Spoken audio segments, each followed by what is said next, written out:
Yeah. I think this bitch picking up. It better be picking up. Let me check and make sure. So my mic right. Do my mic sound nice? Yeah. All right, I'm straight. Just checking in. Thank you for tuning in to No Flag Radio. I'm your host, P. Chat, we in the house.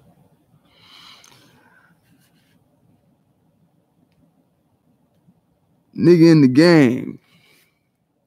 Today we talking about Andrew Young's $1,000 joke that he pulling off on society.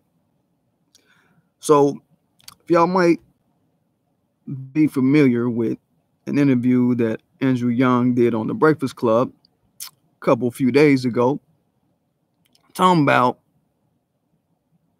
his little $1,000 gift bag that he giving to people, or basically exposing his platform and letting people know what his platform is for presidency, right? He's trying to run for president. And I saw a lot of off-code shit with the Breakfast Club audience with the interview. Not surprised. The Breakfast Club crowd is a mixed bag. We know that's the brown-black coalition audience. No surprise. And I saw a lot of evasive language coming out of the mouth of this dude, Yang. I'm going to start calling him Yang. It just sounds better to call him Yang because he's kicking that Yang, really. That's what it sounds like. You know what I'm saying? That's what it feels like to me.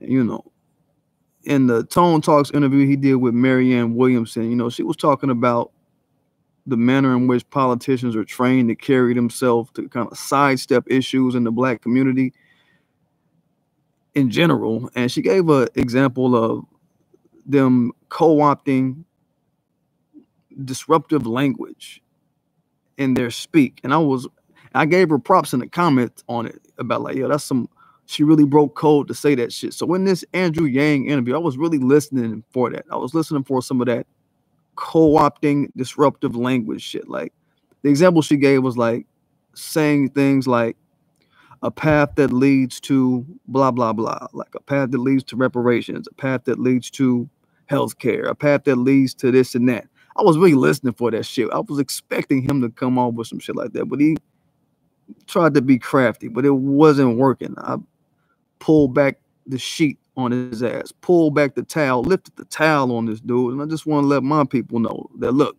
if the talking point comes up with Andrew Yang, y'all kind of know what to say. So who is Andrew Yang? We're talking about a second generation Taiwanese boarding school kid, right? And he started name dropping from the jump. He started name dropping Obama from the jump because he was one of Obama's 12 champions of change back in 2012. Had to name drop Obama at a black interview, you know what I mean, and play on the sentimentality of black people, right? Hoping we'll just gush for him over that. But he met with Obama in 2012 as one of these champions for change at the White House for his entrepreneurial pursuits or whatever. But he hasn't shown that he's able to pass legislation. And he hasn't shown that he knows how to run a town, let alone a fucking country. So I want to look at his platform because a lot of what I see is that he's one of these detached motherfucking outsiders chit-chatting it up with the black community. He's chit-chatting us, but he out of touch with the issues of foundational black life. That's why I think it was natural for him to even be mentioning somebody like Obama. You know what I'm saying? I'm gonna fucking like Obama. You know, Obama was all gay rights, gun reform. He was, I mean, Obama was an enemy of black people. Another non-ADOS motherfucker, right?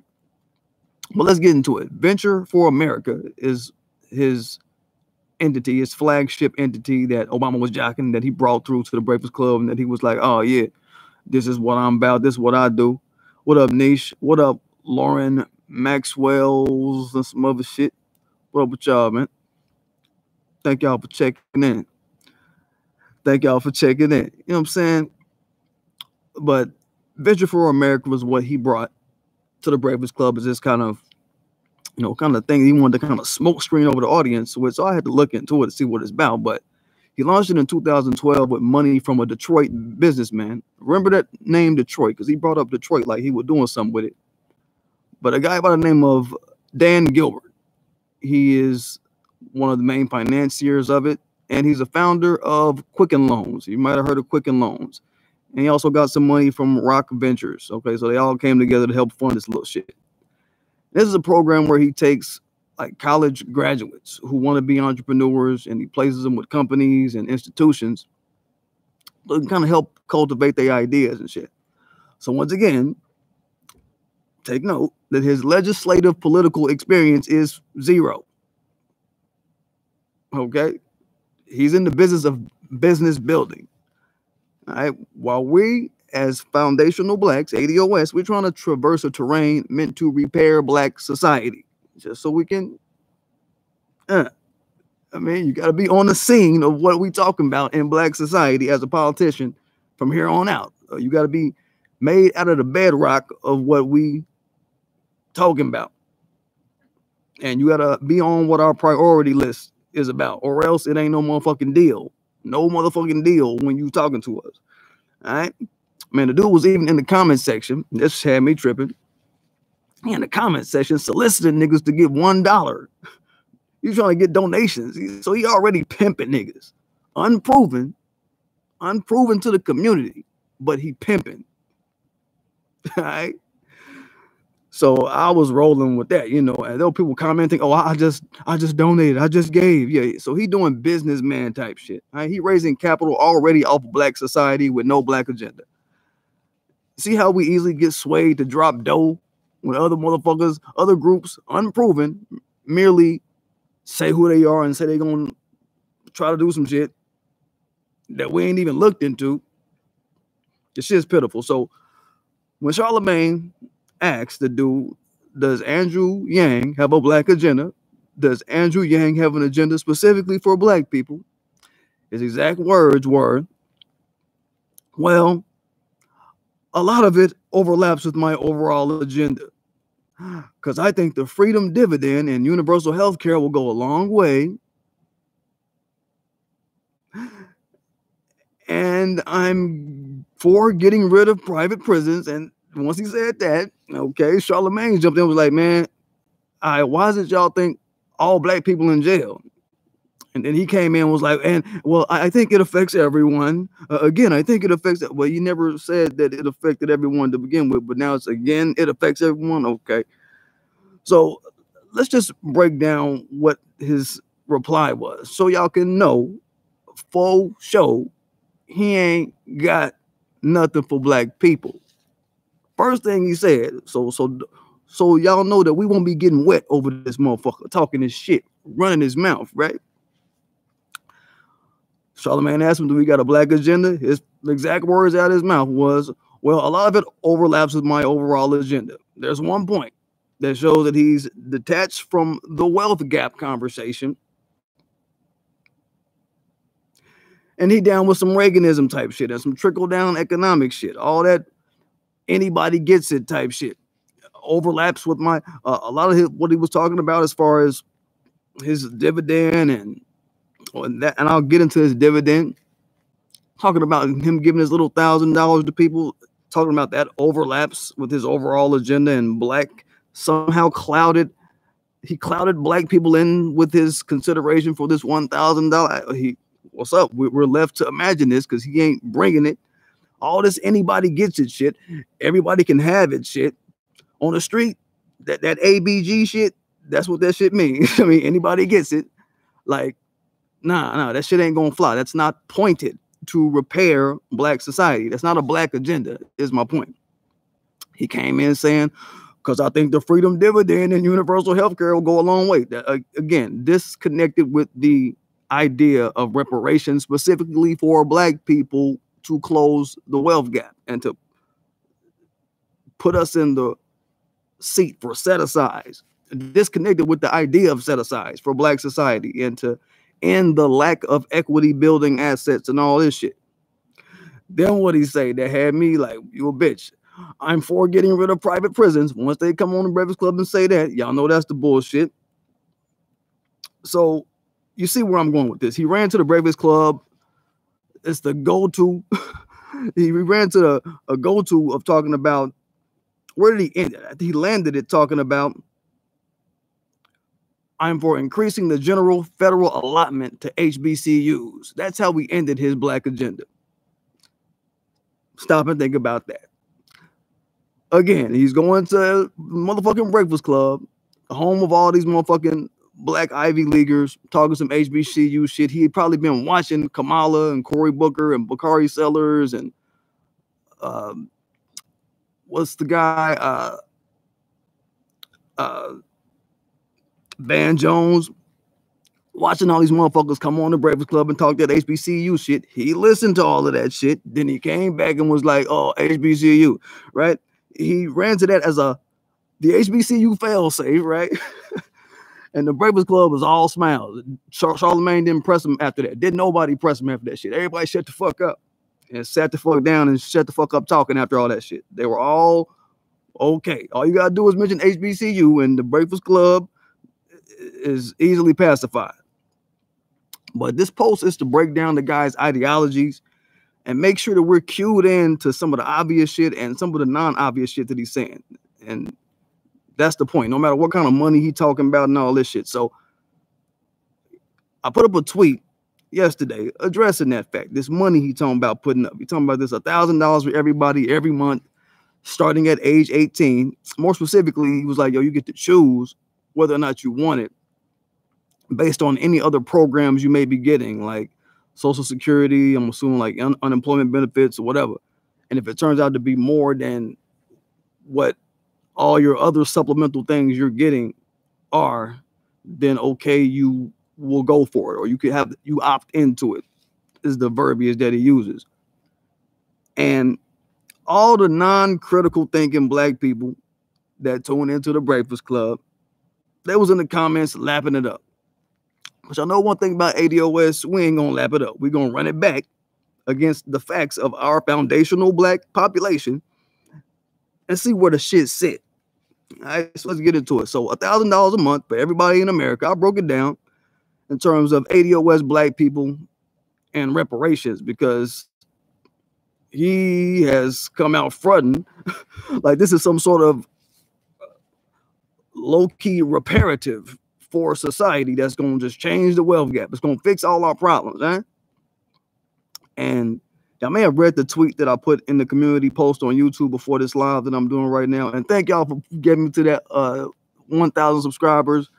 You know, 1 week after you hit 1,000, they'll allow you to do those kind of posts. So I thank y'all for that. I'll be doing them kind of posts. That's what I was trying to get to in this bitch. Like, man, let me put up shit like that for people. You know what I'm saying? But if you're on my Black Junction or somewhere and you didn't read it, or you're not following me at PDGAF tweets and you didn't see it, which you should be, follow me at PDGAF tweets. The shit went something like this. We got 35.8 million ADOS with the hashtag times Andrew Yang's 12,000 yearly dividend. That's what it comes to, this freedom dividend, 1,000 a month. That's 429.6 billion in the first year, 859.2 billion in the second year, 1.7184 trillion in the third year, et cetera, et cetera. And we're talking about reparations that start at 30 trillion up to 52 trillion. My boy Rizza Islam hit me to that 52 trillion. I'm sticking with that, right? But anyway, and I ended it saying taxing Amazon and Netflix is a fun-sized effort compared to really matching the wealth gap caused by racist, white supremacist lockout. All right? And that's the point. That ain't shit. That's a piss in the bucket. So this freedom dividend, basic income, where everybody gets 1,000 a month, my first point, first and foremost, I don't want y'all to let that little bit of money sidetrack y'all in any way. I don't think I got to say this with my people, but I'm going to say it anyway. I don't want y'all to get sidetracked in any way from the conversation of organizing tangibles for ADOS into local, state, and federal politics. Period. I don't think I got to say it to y'all, but I'm just saying it so y'all know how to start the talking point of Andrew Yang when y'all are talking with people in the world about him. Don't let that little bit of money sidetrack y'all in any way from the conversation of organizing tangible for ADOS into local, state, and federal politics. You know what I'm saying? It's like, because he was pulling that off with the people of the Breakfast Club comment section, because easily led type Negroes, they was in the comments, they was acting like that was reparations. You know what I'm saying? DJ Envy, he eye bucking and he leaning all up on, leaning into the desk on him. You know what I'm saying? Like, all right, no, that shit is not reparations. Still not saying black people get tax-free status. He's still not saying black folk get a chunk of the crime witness victim fund. Still not saying black people get a chunk of, you know what I'm saying? Andrew Yang is not a black agenda candidate. I always turn it around to what ADOS is owed. Y'all. That's our inspiration into fucking with politics. Anyway, on this channel, you know what I'm saying? No ADOS tangibles, no ADOS vote. And that's the focus. You know, I think Brother Tone, I think he can handle it from the executive side and get those interviews with the executive people. You know, I'm going to take it from the legislative slide, the local and state kind of level, and eventually the executive and the legislative at the state and that level. I think them two things are going to meet. You know what I mean? The executive and they got to meet at some point. So that's what I'm walking toward, right? But he's talking about taxing the corporations for this little pissant $1,000. Talking about Amazon, we'll just tax Amazon. Amazon pays zero taxes. Netflix, zero taxes. They got all those tax giveaways or whatever. And my analysis is those entities that they should be hitting up is probably them. You know what I'm saying? As far as this anybody gets it type shit. But I'm talking about also including in especially slave-owning banks and insurance companies, the slave-owning banks, the predecessors to Citibank. I mean, the Citibank of New York, the predecessor to Wells Fargo, Wachovia, you know what I mean? Especially the slave-owning insurance companies, Aetna, New York Life, all this shit.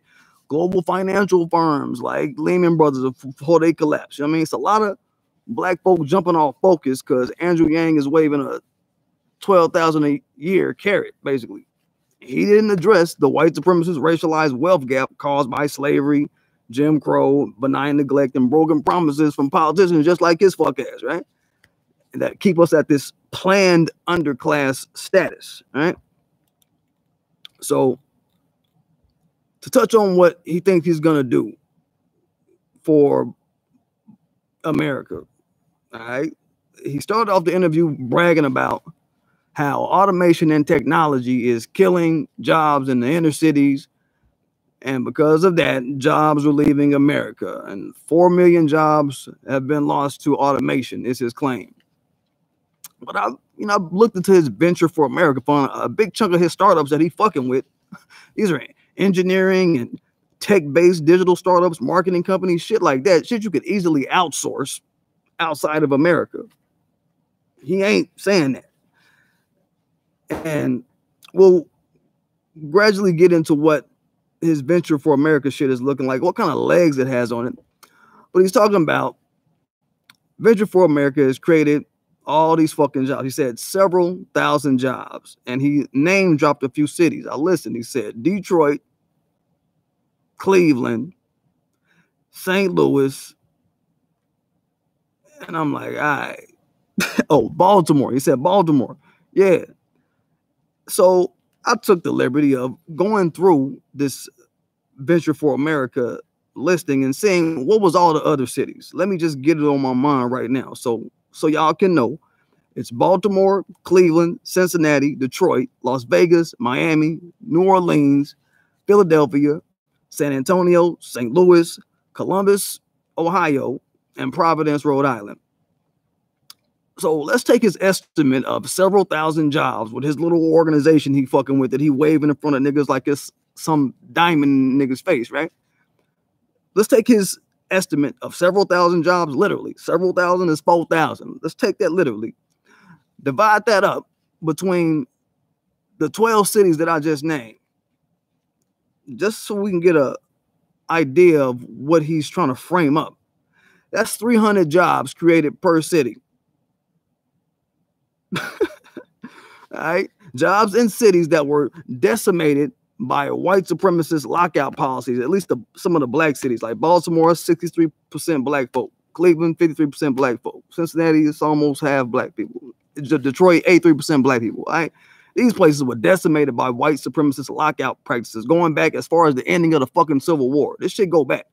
Now, if 4 million jobs have been lost to automation and technology, as he's saying, in 12 little cities, and all you pulling out is 300 jobs, that shit ain't presidential, homie. That shit is not presidential. If you do the math, look, if he repeated that in every city in the United States, it's about 285 official cities, like cities that meet the criteria for cities. I think it's like a certain population. You got to have like 100,000 or more people. And it's officially a city in the United States. There's 285 cities officially in America. If he pulls off that same 300 jobs apiece, that's 85,500 jobs. All right. And we talking about how many jobs lost to automation? 4 million? Man, you ain't even hit 100,000, man. You ain't touching on shit. You ain't hitting on shit, man. Is what I'm saying with Andrew Yang. He ain't hitting on shit. His shit ain't working. And I'm going to show y'all why it ain't working. Because you look at the end of workings of the shit, you'll see, oh, that's why that shit ain't working. So, like I said, he picked some poster child ass cities to sort of froth up the black sentiment for his efforts in inner city job building, is what it looked like to me. And that shit is coming up as a house of cards. It's a snow job. He's omitting a lot of shit, and I don't appreciate it. But since we're not the Breakfast Club, we're going to keep the shit all the way realistic here. We're going to peep the facts, huh? So he's talking that manufacturing and manufacturing jobs and those kind of jobs are being removed from Detroit. Let's look at Detroit. Let's look at some of the poster childs he pulled up and tried to play the violin with Negroes with. He say Detroit, right? Well, he's thinking that that's what hurt Detroit. Manufacturing jobs leaving Detroit. All right, so I'm assuming he's meaning the 1990s automation kind of shit. I'm assuming he's meaning that. He didn't say, but I'm just imagining, all right? But I want y'all to notice exactly why manufacturing jobs are being removed. Because he's saying to blame technology and all this shit as to why manufacturing jobs went. Okay, I say pull the clock back and tell the truth about what actually did it. Yang, you know what I mean? You can't address an illness by addressing a symptom of it. You got to address the cause. So from my study of the city, and I go back to my times of doing the work with Renee Hall and looking into her shit, right? Detroit's problems have always been systematic anti-black racism and disinvesting in black people at a moment's notice. Okay? In the 30s, when the Federal Housing Administration popped up and told banks not to lend to black neighborhoods, they told motherfuckers this. After World War II with the GI Bill, it denied money to black people for mortgage loans. And all the suburbs around Detroit was getting built off the GI Bill. Disinvesting in black people at a moment's notice. Notice in the 40s, when companies like Ford started unionizing with things like the Wagner Act, right?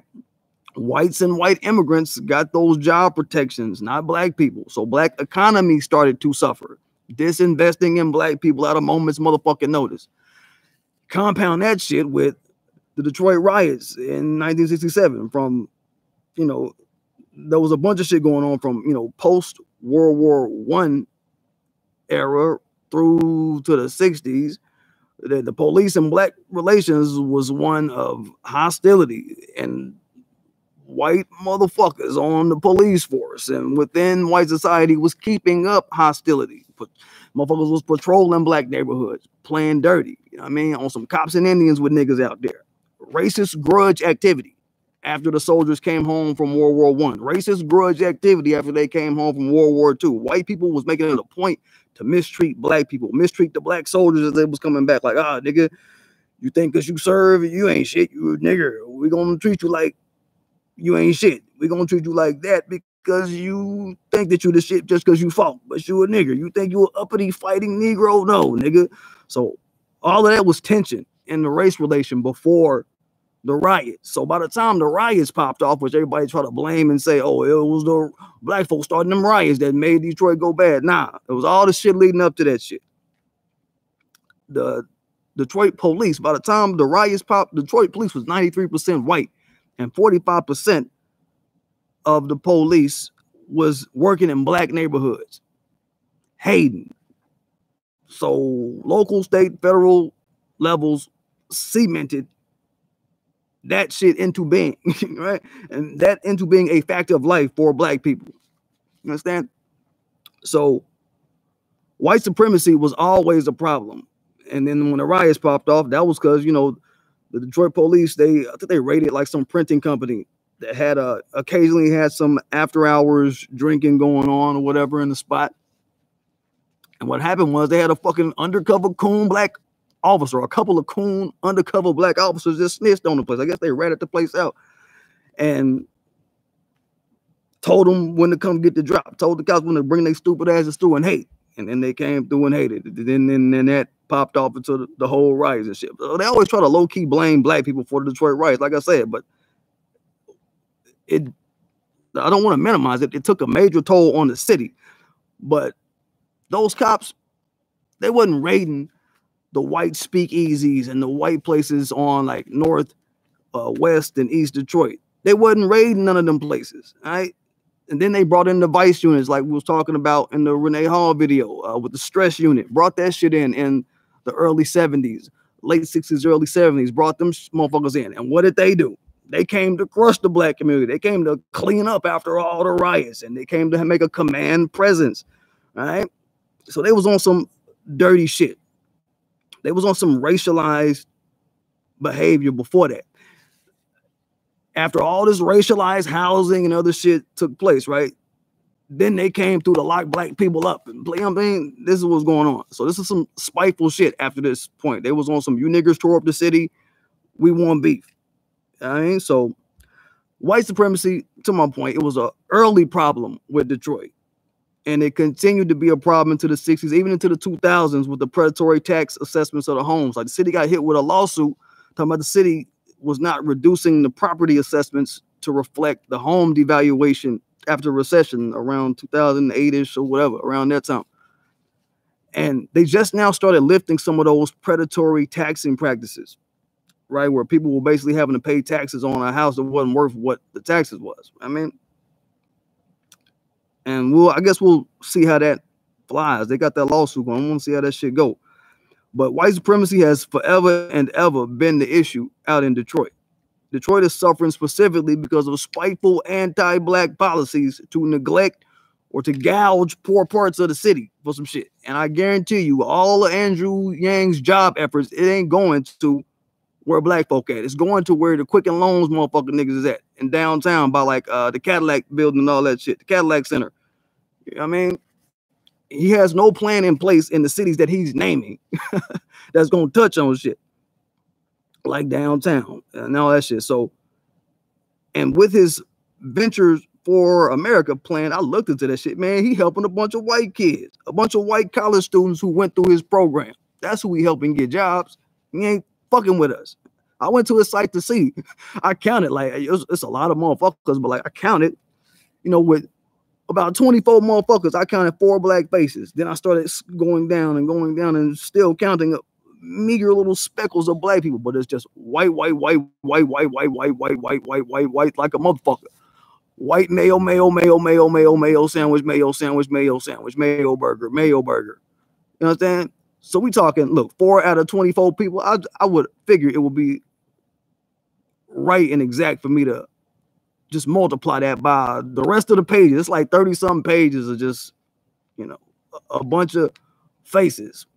I would be right to say probably that we're talking about less than 2% of those people are black. That's on his Ventures for America page. The people that he's really setting up to be entrepreneurs in all these cities that he's talking about he fucking with. All right. I think he said something about Alabama. Alabama is one of the cities that one of the states that he touched on, I believe. And if you go to their little representative site and what they have to say about this Venture for America shit, he brags about one of his graduates, this dude named Jared Weinstein. He's a former government official, like governor, government, blah, blah, blah. Can't even talk. I need to get my new mask, man. Get these, these little fleecings, you know what I'm saying, off the mask and shit. I'm saying, like, this dude, Jared Weinstein, he was a former government official. He was a special assistant and personal aide to George Bush from like 2006 to 2009. Then he got into Yang's program. So you see who Yang likes? Yang fuck with former President Bush motherfuckers. He a white dude. Got another white dude, Brian Rudolph, that he's, kind of puts as a poster child for Alabama successes through his little program. Dude with a pasta company. They had him on Forbes 30 under 30 and shit in 2015. Helping white people in Alabama get paid like a motherfucker, right? That's what's happening. Some of the other cities, I think he said Cleveland was another city they named. Cleveland has some of the same headaches. White flights happening and disinvestment in black society. So let's get into that. 53% of adults in Cleveland don't got no job. That's 53%. That's half of the adult population in Cleveland ain't got no job. The city's median income is 54% of the state average. State average is $26,179. That's about $141,000, basically. And Andrew Yang ain't in that mix. He ain't trying to help fix that shit. He ain't caring about that mix. Nearly a quarter of Cleveland adults don't even got no high school diploma. So how's his Venture for America Foundation, which helps college graduates, reaching back? How is it 4 million jobs lost to technology and your program, which spans 12 cities, only making 4,000 jobs and less than 100,000 jobs nationally if you do the math and multiply it by every city? How is that shit?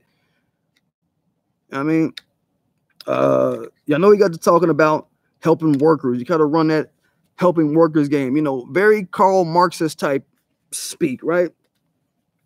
And I don't like that shit. That whole let's help the worker bullshit. Notice that that's also coded language from these politicians. Y'all know that our ancestor Frances Cress Welsing, she called out motherfuckers that come up on this workers party shit. She warned us about that shit, for the common worker type motherfuckers, right? Because they always turn on black people and they always turn anti-black when the right dog whistle come through, when the right tug on the sleeve by a white supremacist society happens, right? We ain't going for it. So that said, shut that stupid shit up, Yang. Technology didn't destroy all of these cities and you ain't doing enough to fix the shit. Technology ain't crippling the black community. It's white supremacy. It's white supremacists holding anti-black racist grudges institutionally in legislation and shutting out black forward progress, locking us out of institution for institution. That's what fucked up all these little cities you want to name drop. The few cities you did name drop. And the ones that you didn't, it's the same story. So I didn't look into Providence, Rhode Island. It seemed pretty white out there. Maybe somebody in the tweets could say something about it. But all right, if anybody is from Providence, Rhode Island, maybe y'all could speak to it. But I was like, man, that sounds like some white ass shit. You know what I'm saying? But institution for institution, that's what we face, from the banks to the legislators to the policing. That's why it's important that we have these entities that I've just mentioned in society on code and on point with some black first kind of behavior. You understand? We got to cultivate that into our experiential political seats and our experiential people who had that type of reach and type of closeness to our life on that end. Make sure tangibles is on their plate. They shouldn't be coming to nobody in our community. Nobody, from a police chief, a fucking legislature, for the state, none of that shit. None of them motherfuckers should be coming to our face talking some shit that ain't speaking to ADOS tangibles in our list for our area or wherever the fuck we at. And it's got to speak to some shit we're not in agreement with. You understand? But Andrew Yang, he ain't cut out for this shit. He ain't the one, y'all. That's all I'm saying. So let me get over to the chat here. Who over here, man? Yeah. Nichelle, I'm tired of people insulting our intelligence. Right. Word up. What the fuck? What's wrong with him, Niche? Fuck wrong with him? Hate it. If Black society really believes it's more important than the rest of the U.S., $1,000 is going to have a much higher impact. Nah, man. That ain't how it works, man. You talking that if Black society really believes, okay, so you're a person that hasn't read the wealth data. You don't come from a space of data. You come from a place of you want to try to get Black people to believe that we're not old. You're trying to get Black people to believe that we're not suffering from poverty. The facts are, if you go watch that video on Marianne Wilson, the data says half of Black society is worth was worth less than $1,000. Half of Black society. We said almost half, but it's about 54% of Black society. And the amount of money that most Black people have liquid, the value was like $1. It said Black people are worth less than $1. So what the fuck are you talking about? Hate it. What the fuck are you talking about? If you don't know the data, don't be in my chat talking that shit, man. You don't know what the fuck this shit about, man. Get your motherfucking ass out our shit talking that type of slide, slick, snarky shit, man. Get the fuck up out of here, man. Or I'm gonna do it for you, man. So how you want your day to go, homie? Fucking ass out of here, man.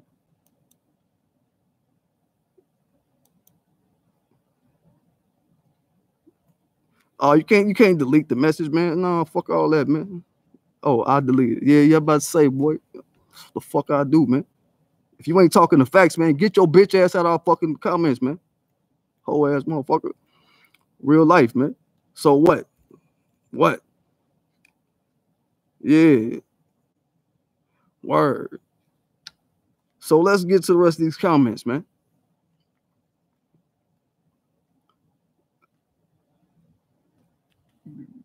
Divesting, okay, 285 by 300. Somebody doing the math. Hold up. is 85. Nah, you ain't hear me right, dirt diggler. Okay, you about to get laid out too, man. You about to get laid out too, because I see the trollism. So that's how we do your life. Get your bitch ass off my channel. Get your bitch ass off my channel.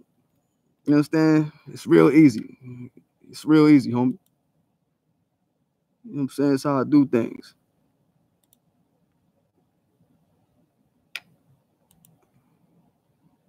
You know what I'm saying? I don't play. You in the wrong fucking chat looking for some after work harassment of Black people. You better get your punk ass off my channel, homie. This ain't the place for it, man. I can see you new. I already see you new. I already know you don't know how I go in and just erase your bitch ass off the set. Boy. In my Lloyd Banks voice. Boy. All right. You know what I'm saying? And I could report your ass if I want to. I could do all that shit, man. But I ain't, you know what I'm saying? I figured just keep your punk ass out the mix, man, because you a hoe anyway. So the point sit that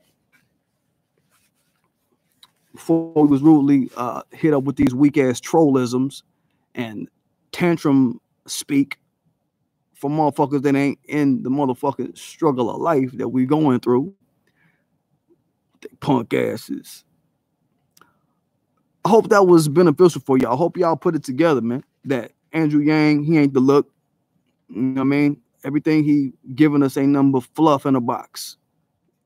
I mean, he's one of these detached non-ADOS immigrants that's going to try to pull the Breakfast Club crowd because they don't be thinking critically. And I'm going to do my video on, I know I've been saying it, I'm going to do my video on iHeartRadio. I just wanted something else like this to come out too with Andrew Yang, just so I can walk up to that, just so y'all can know, yeah, Breakfast Club ain't shit. I'm going to give y'all some mental talking points, some talking points that y'all can stand on to know why they ain't shit and why y'all should be expatriating from them. I don't fuck with them. I fuck with them for certain interviews, but you know, for this political, you know, bringing the clown show, it's like, all right, I'll tune in for them. But I had been unsubscribed from them for a while. But then, like, they bring on certain interviews where I'll be like, all right, I'll fuck with certain personalities. When Tariq came on, I watched that shit. You know, when Killer Mike came on, I watched that shit.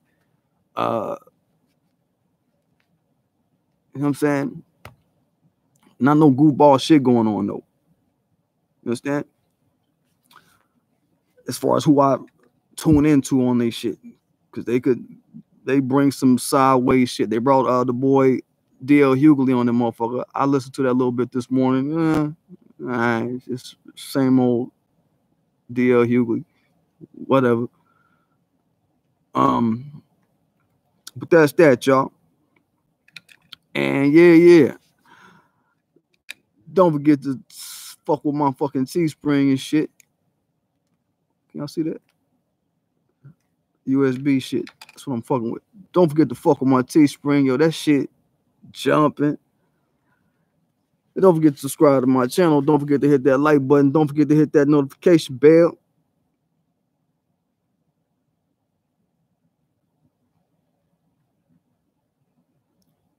So you know when I'm dropping. Get a job.